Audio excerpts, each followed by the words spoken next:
Hey everybody, Michelle Holling-Brooks here with Unbridled Change, and I'm really excited about this month's vlog where we are going to be talking about the agents of change in the archetypal world and learning how to work with these forces within you, especially if you are in a transformational journey and a growth journey. And I personally believe that we're always on a transformational journey, that we're always being called to keep excavating and moving forward and creating a life that's more and more in harmony and in balance with our true beautiful self. And like what I love to say is like rocking out our true mojo, you know, free from maybe some old habits or ways of being or dis-ease in the body, so that we can really be stepping into more flow with our life.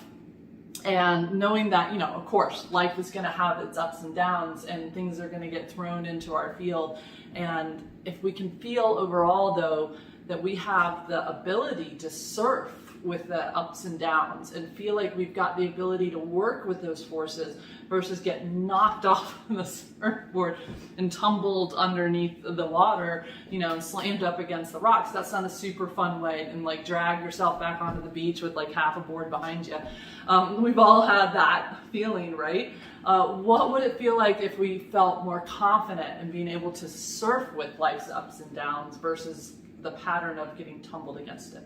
Well, that's what ideally we're all kind of working on.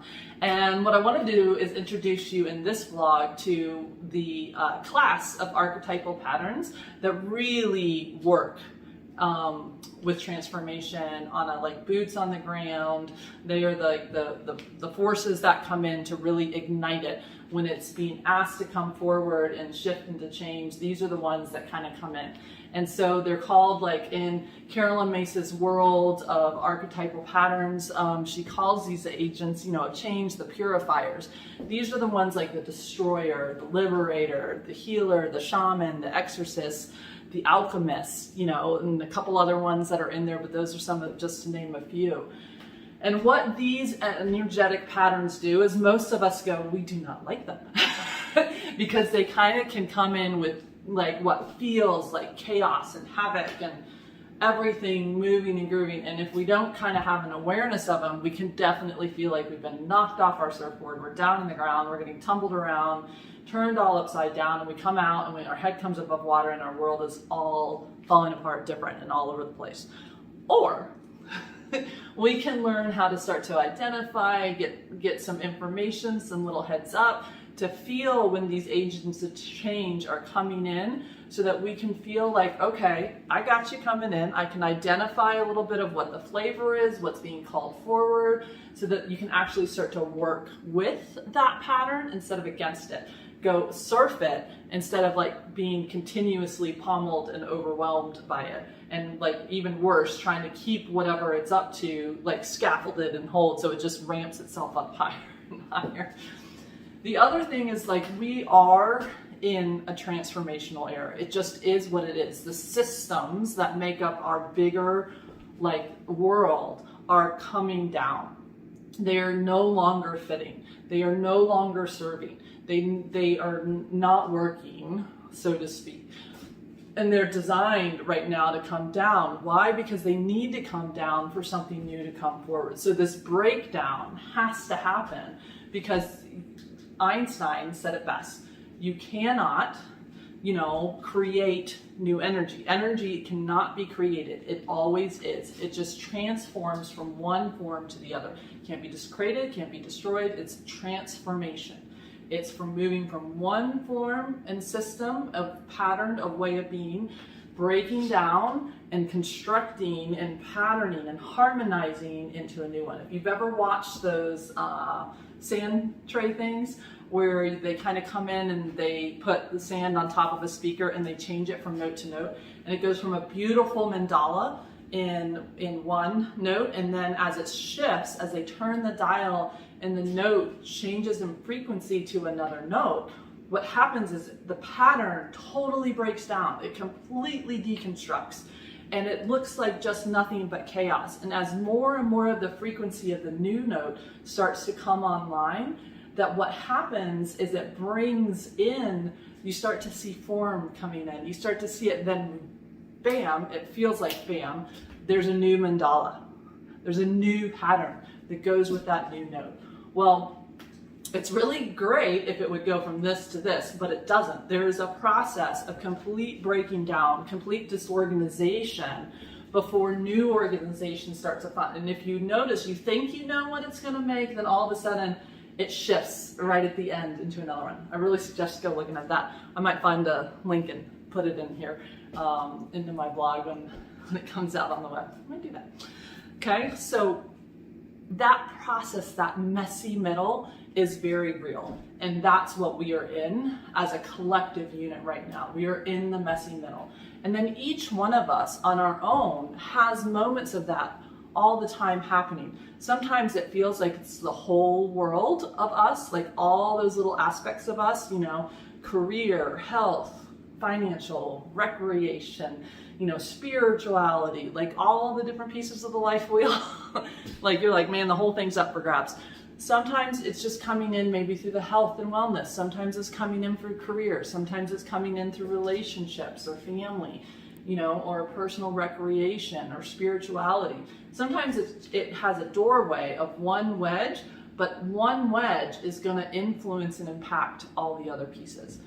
So there's kind of no way around it. Learning how to work with these change agents versus kind of fighting them is the name of the game. Second is it's totally normal to fight it. It's completely normal for when we feel these like rumblings starting to come in and we see that something is going to be deconstructed, even if we know, even if we're like, okay, it's time. It's time for me to take on this dis-ease in my body. I'm tired of figuring out how to work around it. I'm tired of figuring out like what it is. It's no longer like I'm done, line in the sand. I'm not doing it. Or maybe it's a job, or maybe it's a relationship or something else. But there is a moment when you kind of go, okay, no, I'm not willing to be this way anymore. I want to shift and change. And there's excitement and there's some joy and there's some like, yeah, wood energy coming in, like we're gonna do this, you know? But there's also apprehension, there's also fear, there's worry, there's like anxiety, there's critics and judger energy parts of us coming in. There's even maybe sometimes we go, no, that this is a good thing. If we mess this up, we don't know what this is gonna be over here. So let's just keep making our, you know, making this fit, making this work. We can make it work, we can make it work. I can make it work. This is a good thing. Everybody says this is a good thing. Keep making it work, you know? Why we do that is because our body just naturally feels safer. It feels better, even if it feels really crappy, with something it knows than something it doesn't know. And it feels like when we go into that unknown, when our world doesn't have something to compare it to, when it doesn't know what it's going to create, it always runs backwards and has to go off the past, right? And if the past has been rocky with new things coming in or feeling like it's gotten tumbled into the water and comes out with a half of a surfboard, you know, it's gonna not really be like, yeah, let's do this. It's gonna fight, it's gonna resist, it's gonna try to squeeze you back into what didn't fit and what is calling for you to no longer have. It's just natural. It's what we do. We even try to maybe go backwards and reconstruct a building from like 5 transitions ago and be like, okay, we'll go back to this. This worked then, how about now? And we do all these weird pretzel-y things with ourselves, and it's completely natural. But it also does not help us step into flow of surfing that up and that down, of really harnessing the power of that change so that it can really open up the space to create something new, so that it can break it down so that we can reconstruct. I'm going to talk more about this with my guests that we're talking to in September. I'm Connecting with Joy of my monthly podcast.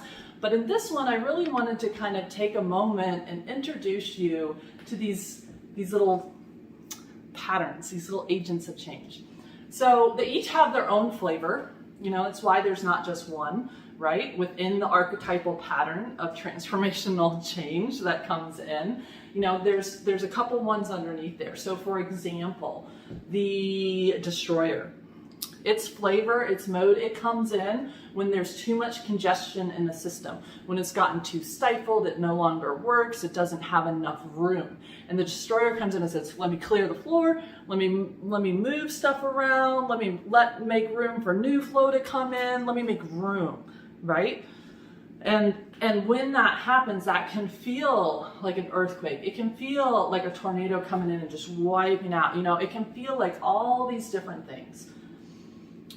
Or we can kind of know that it's making space. We know we're going to have a purge to kind of work with so something new can come in. That the system has gotten too bogged down and it doesn't have enough room to do what it needs to do, to expand, to grow, to shift, to change, or to even heal, right? It's got too much stuff in it and it's got to break it up and get more space.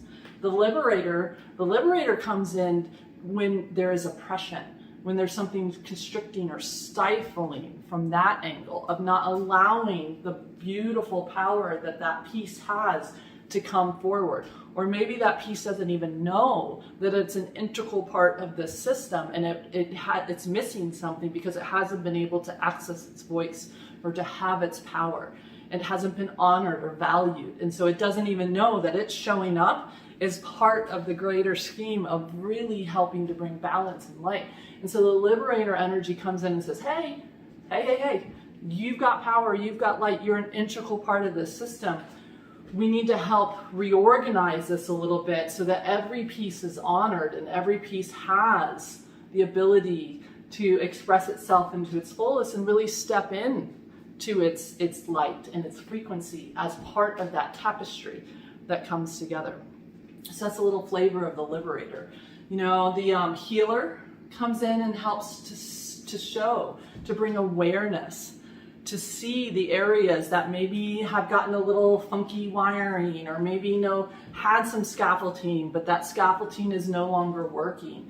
And it helps to be able to open up, to shift the gears a little bit, to release and rewire and restore and allow the body system to step into its innate ability to heal, restore, create balance again.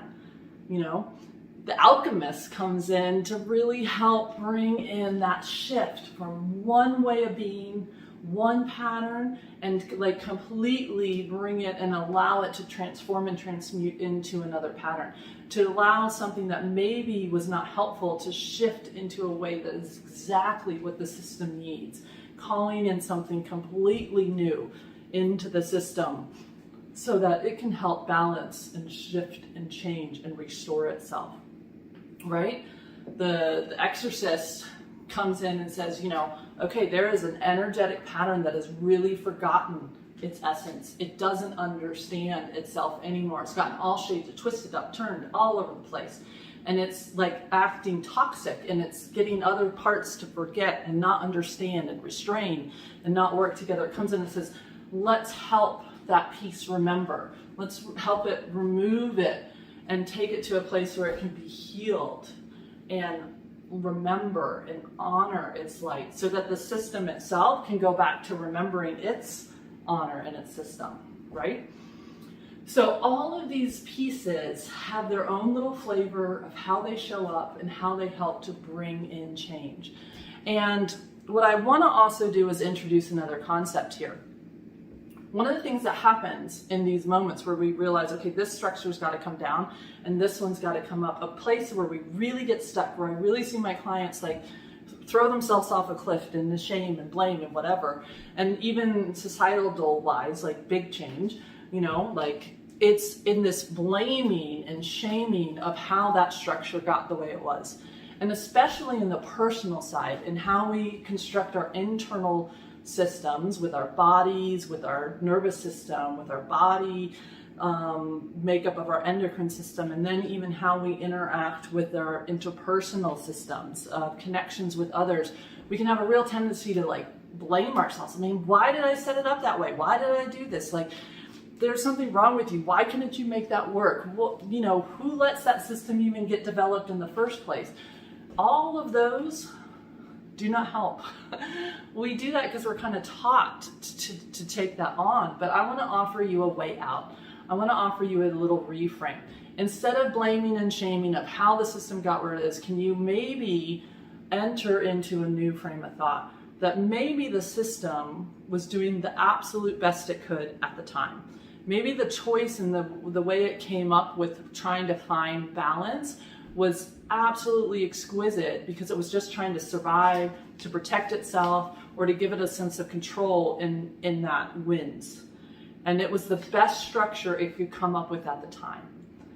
And instead of blaming and shaming ourselves or whatever and passing it around and victimized mindset, can we say, okay, is the system still working? And if the answer is no, the answer is no, and it is what it is. And then can we release ourselves from the shadow detective victim, gotta find somebody to blame, and instead can we allow ourselves to come in, okay, I honor what that system does. It had a purpose, even if I don't understand it, even if I don't get it. I can honor that it had a purpose. And I honor that now something's coming forward that's going to be more in alignment with truth, with my mojo, with rocking out who I truly am, and open up more room, more space for creating something new. And can I just allow myself to sit in that truth and say, okay, now let's take a moment from that point of view, and take a look at our life. So the practice I'd like to invite you in for the next 30 days or so is to bring in some awareness. Just kind of take a moment, journal, come back to this, or on your own, set into a meditation and a reflective practice of kind of seeing where can you see these little change agents at work in your life? Where you get an inkling that, man, this shoe just doesn't fit me anymore. Something isn't quite right. Does it feel too cramped? Too congested, like it needs more room? Does it feel like it's just kind of stifling you and not allowing you to step into your fullness? Maybe it feels like it's just, well, it was a good shoe and it nurtured me some, it's just not working. It's not nurturing me the way that I need to be nurtured anymore. It's not supporting me the way I need to be supported anymore. Or maybe you're looking down and going, I don't even know how the heck this shoe got on my foot. This is not my shoe. I need to get rid of this and then allow my foot to create what it wants, right? All those fun little things. Just kind of look and see what flavor of change is kind of brewing in each of those little aspects that you might feel it's there. And then once you do that, ask yourself this next question. Again, no shame, no blame, not allowed to do that. How are you responding to these forces that are trying to come in to help create room, to help purify the system so that something new can come in? How are you interacting with that force? Are you like, yeah, let's go, I'm in the flow, we're going, or are we like, I don't know about that. Maybe. I don't think so. Let me go back. Let me try to recreate. It breaks it down. I build it back overnight.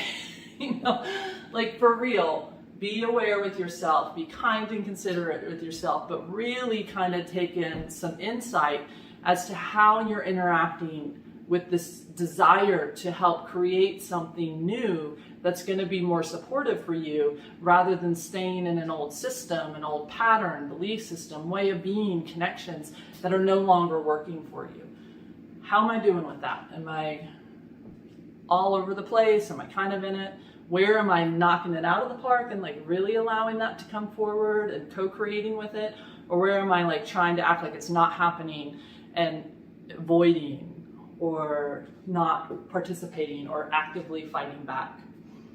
And then ask yourself, what would be the most supportive way to interact with this agent of change that is coming forward in my life? How, instead of just going, I guess this is just happening, I don't know what else to do, it is what it is, and going into victim and removing yourself from choice, where can you say, okay, how can I show up with this? What choices do I have available to me to work with? What abilities do I have to shift or change or reframe in my actions, my thoughts, my emotions, and my spiritual self? What's cooking behind the scenes, and how can I support that and be a co-creator with it, walking arm in arm versus just getting, annihilated by it?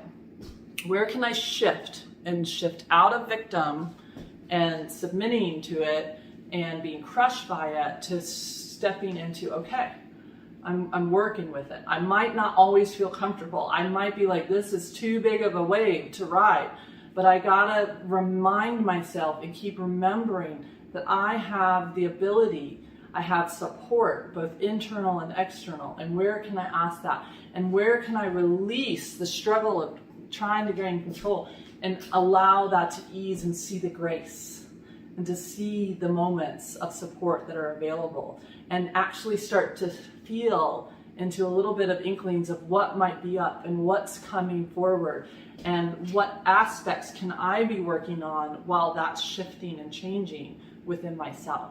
So that's a reflective. I'm hoping that what's going to happen is you're going to come forward with an action item. A simple action item. Again, all my action items are something that you can do without an increase of time or money or resources. You know, I want the small boots on the ground one that you can start to track and put that into play and then hold yourself accountable. Circle back around, check in. How am I doing with that action item? How am I doing chatting with these agents of change in my life?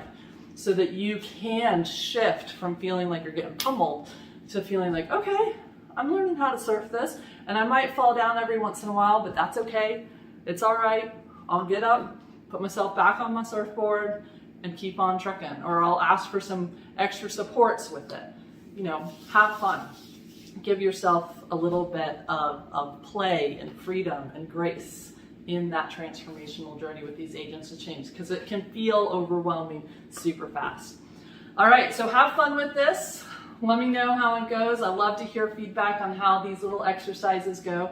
If this is something that's interesting you and you want to work more with understanding some of these archetypal patterns, I'm going to be launching a new series coming up in the fall where I'm going to be doing these 2-part online workshops where we're going to like kind of look at an archetypal pattern, see how it might be influencing and working with you, and kind of heal up some of those side shadow aspects that can kind of come forward and bring some light in and really help you then learn how to partner and work with and dance with these patterns so that you can harness the power that is within them and really step into these patterns with light and with co-creation versus kind of just being pulled all to the sides. So be looking for that information. It's going to be coming out in the fall. I'm super excited about that.